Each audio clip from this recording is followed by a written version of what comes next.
Assalamualaikum warahmatullahi wabarakatuh.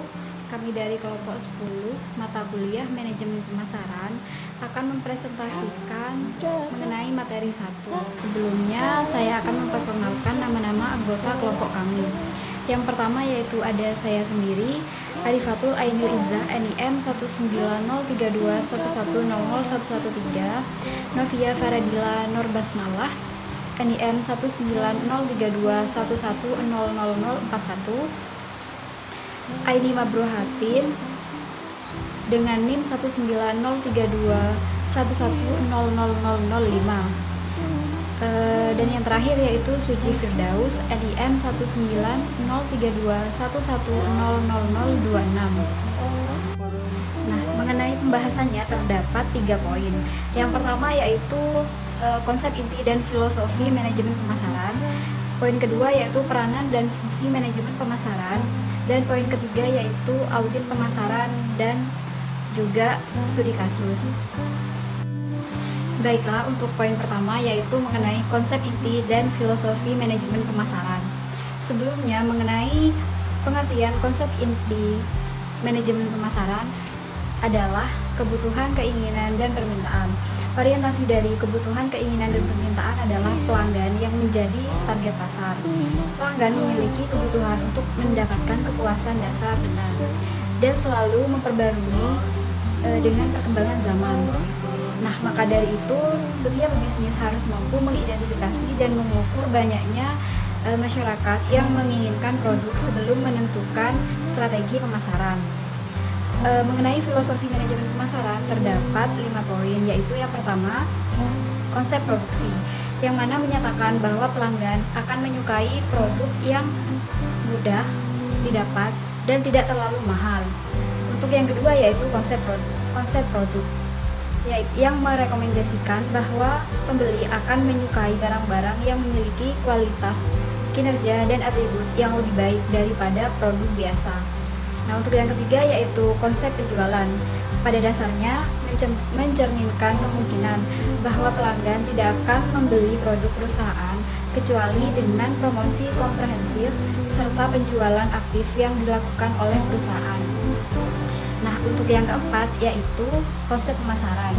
Konsep pemasaran telah berkembang dari waktu ke waktu yang menekankan pada perusahaan untuk mengevaluasi permintaan konsumen dan menghasilkan produk atau jasa untuk memenuhi keinginan tersebut, dan menghasilkan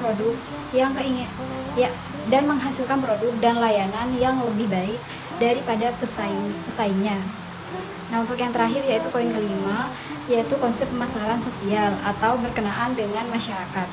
Konsep ini mendorong perusahaan untuk mencapai lebih dari sekedar memiliki hubungan perdagangan dengan konsumen, untuk menyampaikan produk dan bekerja untuk keuntungan konsumen dan masyarakat. Pembahasan selanjutnya saya akan membahas mengenai peran manajemen pemasaran. Nah, peran manajemen pemasaran di sini terbagi menjadi 2 macam. Peran yang pertama yaitu untuk mengadministrasikan fungsi pemasaran tatap muka dalam marketing mix. Yang kedua, untuk memenuhi kebutuhan konsumen melalui beberapa poin penting. Berkenaan dengan peran untuk memenuhi kebutuhan, ada beberapa poin penting terkait dengan peran manajemen pemasaran, yaitu yang meliputi yang pertama, ada permintaan. Manajemen pemasaran berperan dalam menghitung akumulasi keinginan atau kebutuhan yang potensial untuk digarap sebagai ladang bisnis. Misalnya itu pendidikan, perumahan, makanan, dan kebutuhan lainnya. Yang kedua, ada keinginan. Manajemen pemasaran berperan dalam mengelola keinginan pada kondisi di mana ada permintaan yang spesifik, seperti pendidikan yang tinggi, makanan yang bergizi, dan keinginan yang lainnya. Dan yang ketiga, ada kebutuhan. Manajemen pemasaran berperan dalam memenuhi kebutuhan dasar manusia. Nah, kebutuhan ini tuh bersifat umum dan berkaitan dengan kebutuhan primer, sekunder, dan tersier. Misalnya itu seperti makanan, minuman, pendidikan, pakaian, dan kebutuhan lainnya. Pembahasan selanjutnya yaitu mengenai fungsi manajemen pemasaran. Nah, fungsi di sini itu ada beberapa macam. Yang pertama, untuk mendapatkan riset pembeli atau konsumen agar dapat mengembangkan produk. Yang kedua, untuk komunikasi terhadap konsumen dan promosi ke konsumennya itu agar lebih mudah. Yang ketiga, berfungsi sebagai strategi distribusi. Dan yang keempat, untuk menetapkan harga dari produk dan pemberian pelayanan pada konsumen. Baik, pembahasan selanjutnya saya akan membahas mengenai audit pemasaran. Audit pemasaran merupakan suatu tinjauan formal dan sistematis yang ada pada strategi dan rencana pemasaran yang diambil. Nah, audit pemasaran ini dapat dilakukan secara eksternal oleh auditor independen dan dapat pula dilakukan secara internal oleh bagian pemasaran. Adapun tujuan audit pemasaran yaitu untuk melihat seberapa baik perusahaan dalam menerapkan konsep pemasarannya, serta untuk menciptakan nilai bagi konsumennya dalam tingkat laba atau keuntungan. Manfaat audit pemasaran: yang pertama, mengidentifikasi hambatan. Yang kedua, menyesuaikan kegiatan marketing dengan tujuan awal. Yang ketiga, menentukan strategi baru. Yang keempat, memahami strategi kompetitor. Yang kelima, menghemat waktu dan biaya. Bentuk-bentuk audit. Yang pertama, audit eksternal. Audit eksternal berhubungan dengan variabel yang tidak dapat dikontrol langsung oleh perusahaan, seperti misalnya variabel lingkungan, pasar, dan persaingan. Audit eksternal dimulai dengan suatu pengujian informasi mengenai keadaan ekonomi secara umum dan dilanjutkan dengan pandangan terhadap kesehatan pertumbuhan pasar yang dilayani oleh pihak perusahaan. Kemudian audit internal. Audit internal berhubungan dengan variabel-variabel yang dapat dikontrol secara penuh oleh perusahaan. Variabel ini disebut sebagai variabel operasional atau operasional variabel. Nah, tujuan audit internal adalah untuk mengukur atau menilai sumber daya organisasi yang berkaitan dengan lingkungan dan sumber daya pesaing. Selanjutnya, cara melakukan auditing. Yang pertama, definisikan tujuan marketing. Hal pertama yang perlu kamu lakukan adalah mendefinisikan tujuan usaha marketingmu. Kemudian tulislah tujuan tersebut sedetail mungkin. Kamu harus membuat tujuan jangka pendek dan jangka panjang. Tujuan jangka pendek adalah hal-hal yang ingin kamu capai dalam waktu 3 bulan hingga 1 tahun. Sementara tujuan jangka panjang bisa kamu buat untuk lebih dari 1 tahun. Kemudian yang kedua, tentukan buyer persona. Sebelum mengaudit upaya pemasaran, kamu perlu menentukan buyer persona. Buyer persona adalah gambaran target pembelimu. Definisikan buyer persona sedetail mungkin, mulai dari umur, status, industri, pekerjaan, dan sebagainya. Kemudian, gali informasi tentang kompetitor. Cari tahu 3-5 kompetitor besarmu. Kemudian, cari tahu produk atau jasa yang mereka tawarkan. Jika ada produk atau jasa mereka yang sama denganmu, catatlah untuk menjadi pertimbangan kemudian hari. Keempat, catat detail produk atau jasamu. Langkah marketing audit berikutnya adalah mencatat semua detail produk atau jasamu, karena perlu menuliskan semua kekuatan dan kelemahannya, harga jenis, hingga data penjualan produk atau jasamu tersebut. Kemudian yang kelima, analisis data. Setelah memahami semua data marketing yang sudah ada, kemudian menganalisisnya. Cari tahu apa kelebihan dan kekurangan aktivitas marketing selama ini. Kemudian, apakah brand sudah lebih unggul dari brand kompetitor. Kemudian yang keenam, buat perencanaan baru. Dari hasil analisis tersebut, tentukan langkah marketing yang baru.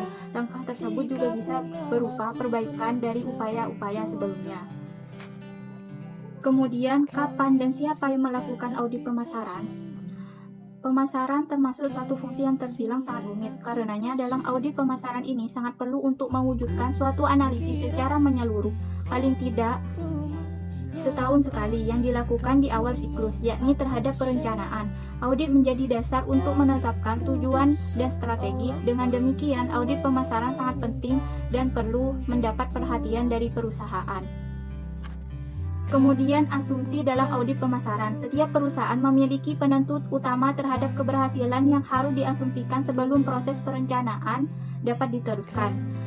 Ini merupakan suatu pernyataan tentang standarisasi lingkungan perencanaan. Sebagai contoh, bukanlah hal yang berguna untuk menerima rencana dari dua manajer produk, di mana suatu pihak percaya bahwa pasar akan meningkat 15%, sementara pihak manajer yang lain percaya bahwa pasar sedang turun 15%. Asumsi yang dibuat harus relevan dan sedikit mungkin jumlahnya. Jika suatu rencana memungkinkan untuk terlepas dari asumsi-asumsi yang dibuat, maka asumsi tersebut dapat diabaikan. Baik, di sini saya akan menjelaskan terkait studi kasusnya. Studi kasus yang kami ambil di sini berjudul Audit Fungsi Pemasaran untuk menilai efektivitas dan efisiensi kinerja pemasaran pada perusahaan Kecap Putih Jaya Kediri. Tujuan dari penelitian studi kasus tersebut untuk menilai dan mengevaluasi efektivitas dan efisiensi kinerja fungsi pemasaran. Di sini, dalam mencari tahu nilai efektivitas dan efisiensi kinerja pemasaran dilakukan 4 tahap, yaitu audit pendahuluan, review dan pengujian pengendalian manajemen, audit lanjutan, dan pengembangan laporan. Berdasarkan hasil audit yang telah dilakukan terhadap fungsi pemasaran, dapat disimpulkan bahwa kinerja fungsi pemasaran perusahaan Kecap Putih Jaya Kediri ini berjalan secara efektif dan efisien dalam usahanya mencapai tujuan perusahaan, meskipun masih terdapat beberapa kelemahan dalam melakukan aktivitasnya. Hal tersebut dibuktikan dengan satu, fungsi pemasaran yang mampu mencapai target penjualan sehingga fungsi pemasaran efektif dalam mencapai tujuan perusahaannya. Yang kedua, di sini fungsi pemasaran mampu mencapai target penjualan dengan mengeluarkan biaya penjualan yang tidak melebihi anggaran yang ditetapkan. Yang ketiga, di sini ada pengendalian perusahaan terhadap organisasi, perencanaan pemasaran, prosedur pemasaran, kebijakan pemasaran, pencatatan, pelaporan, serta personil pemasaran di sini telah dilaksanakan secara efektif. Meskipun beberapa hal aktivitas pada fungsi pemasaran yang telah terlaksana secara efektif, tetapi seperti yang saya katakan tadi, masih ada beberapa hal yang menjadi kelemahan dari perusahaan tersebut. Seperti yang pertama, ada perusahaan Kecap Putih Jaya Kediri yang belum memiliki departemen internal audit sendiri. Yang kedua, kurangnya karyawan yang terlatih dan tidak dilakukannya rotasi karyawan secara berkala. Dan yang terakhir yaitu terjadinya perangkapan fungsi yang dilakukan oleh satu karyawan.